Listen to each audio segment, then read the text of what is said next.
जब बहू ने निभाई ससुराल की रीत, तो सास के होश उड़ गए।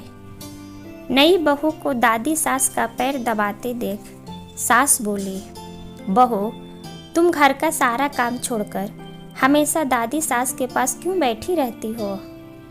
बहू ने मुस्कुराते हुए जवाब दिया, माँ जी, मैंने घर का सारा काम समाप्त कर लिया है। अगर फिर भी कुछ बाकी रह गया है तो काम बताइए। सास बोली, काम तो कुछ नहीं है, लेकिन दिन भर उस बुढ़िया के पास मत बैठा करो। बहू ने सास की बात को बड़े ध्यान से सुना और चतुराई से जवाब देते हुए कहा, माँ जी, मेरे पिताजी ने हमेशा मुझे यही सिखाया है कि अगर जीवन में कुछ सीखना है तो घर के बड़े बुजुर्गों के पास बैठा करो। हमारे घर में सबसे बुजुर्ग दादी सास है, इसीलिए मैं उनके पास बैठती हूँ। विदाई के वक्त भी मुझे पिताजी ने आशीर्वाद देते हुए कहा था कि बेटी, अब वही तेरा घर है और वहाँ के रीति रिवाज तुझे सीखना है। इसीलिए मैं घर के रीति रिवाज के बारे में दादी सास से पूछती हूँ कि मेरी सास आपकी सेवा कैसे करती हैं। सास ने जब यह सुना तो घबराकर पूछा, बुढ़िया ने क्या कहा मेरे बारे में?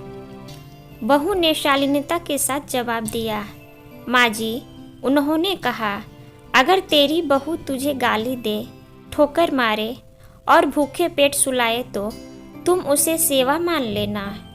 बहू की बात सुनकर सास ने पूछा, क्या तू भी मेरे साथ ऐसा ही करोगी? बहू ने कहा, माँ जी, अगर इस घर की रीत बुजुर्गों का अपमान करना है तो मुझे भी इसे निभाना ही पड़ेगा। बहू का जवाब सुनकर सासू माँ को अपने भविष्य की चिंता सताने लगी। उन्होंने सोचा, अगर जैसा व्यवहार मैं अपनी सास के साथ करती हूँ, मेरी बहू भी वही सीखेगी और मेरे साथ वो वैसा ही व्यवहार करने लग जाएगी। सास ऐसा सोच अब दादी सास को गाली देना और ठोकर मारना बंद कर दी और उनके साथ अच्छे से बात करने लगी। एक दिन बहू ने देखा कि सबके खाना खाने के बाद बचा हुआ खाना बूढ़ी दादी सास को दिया जाता था। बहू उस खाने को बड़े ध्यान से देखने लगी। इस तरह खाने को देखने पर सास ने पूछा, बहू क्या देख रही हो?